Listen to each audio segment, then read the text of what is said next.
Salam guys, j'espère que vous allez bien, moi ça va super bien. Gars yi tey dañu ñëw ci vidéo bees vidéo tey bi rek dama leen di wax ni ñuy paramétrer football comme pro yi.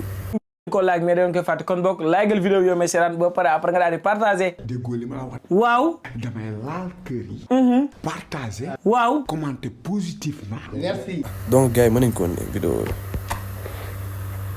Ok tout d'abord dañuy dugg fii nu mu tëddee mooy équipe bi ngay bës boo bësee tag nga dem mooy assistance yi nag ça dépend bu dee soo neexee nga def lii mais des fois comme ça day tax day piéger mooy attaquant pointe bi mu nekk autre affaire yooyu mais des fois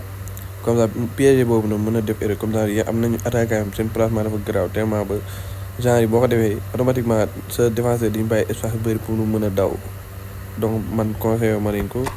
niveau attaque défense conseillé wu ma leen ko parce que des fois nit ki da lay mëne mais di nga xam ne yaa ko mën comme ça da ngay xam ne moo yaa ko mën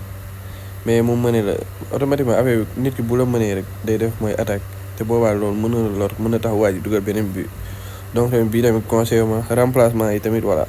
ça dépend si yéen a xool mais man comme boo koy def flexible ngay def c'est-à-dire en fonction de difficulté yi nga am mën na def teel mën na bañ a def kii nii mën na bañ a teel a def changement yi et tout affaire yooyu bu dee comme da ngay comme man rek man des fois damay teel a def ay changement et tout affaire yooyu noonu donc mën nga ñëw bës ko boo ko bësee nii en fonction sa joueur bi nga xam ne nekkul ci forme wala joueur bi nga xam ne daa sonn dañ koy changer automatiquement voilà. léegi deuxième bi ñuy dem mooy rôle pendant le match rôle yi man d'habitude damay def mooy comme sa joueur da ngay def automatique ba pare léegi corner bu dee corner mooy corner gauche xam nga nit ki comme ça bu koy dóor bu dee droitier comme Kimmich fii nii enroulé lay nekk mooy corner enroulé te yooyu laa leen conseillé mooy corner entrant voilà. léegi donc bu dee corner droit bi comme moom day génne bal bi donc da ngay xool benn gauche sa équipe même bu mënul dóor na nekk gauche nga tànn ko comme nii voilà am naa sax Havertz mais dama bëgg mu mbëkk donc teewoo comme nii nga jox ko comme ça dans tous les cas corner entrant lay doon corner rentrant te boobaa sa joueur yi si lañu ëpp chance mu mbëkk sax voilà lii rek la woon voilà. léegi mën nañ dem si instruction yi individuelle parce que mooy lu bees nga xamante ne moo fi nekk voilà te ñu bëri comprendre ñu koy tout affaire yooyu léegi ñu bës attaque déjà dana naan défensif xaaral ok dana naan défensif xam bës gis ngeen bu dee défensif nga def comme ça nga tànn benn défenseur et tout défenseur bi du yéeg du wàcc mais des fois loolu si man c'est pas kii quoi c'est pas net c'est pas voilà kiiwul daal baaxul parce que des fois sa joueur bi di nga soxla mu yéeg si kaw jàppale wàccaale ànd ak joueur yi tout bu desee foofu noonu day tax que les attaquants am dañuy gën a des foofu noonu duñ attaquant am yi dañuy ëpp chance sax jege sa camp que voilà parce que des fois bu dee da nga ko def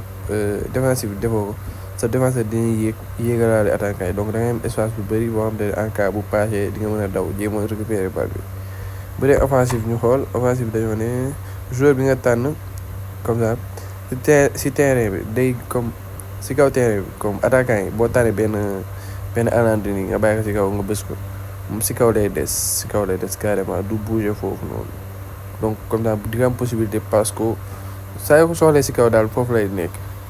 te des fois day am ay lacunes day am ay problème parce que mën na tax sa des fois booy defar ni di ngay soxla sa joueur yi wàccaale jàppale la mais day tax moom si kaw lay nekk comme ça contre attaque kese nga koy soxla nga passe voilà moom fu mu nekk foofu lay nekk si kaw. placement fixe bi moom joueur bi nga xamante ne le joueur assigné n'est pas autorisé à s'éloigner horizontalement de son poste voilà lii boo ko tànnee comme ça boo tànnee attaquant pointe wala nga tànn excentré bi couloir bi rek day yem comprendre nga comme ngay yor benn Neymar nga teg ci aile bi comme ça du dugg ci pointe bi couloir bi lay nekk donc di nga am possibilité comme ça kon daal nga profondeur mais boo problème moom si aile bi rek lay nekk voilà yow nag yow yaay wàccee dugg mais comme bu dee moom contrôlé woo ko dara si aile bi lay nekk pointe bi si axe bi lay nekk du bouger foofu donc si nga ëpp chance sax pointe bi gën a mën a football su man donc bii bu leen neexee ngeen def ko et tout voilà je pense que attaque bi yooyu la défense bi tamit cible de contre c'est-à-dire joueur boo xam ne boo ko bàyyi si kaw kooku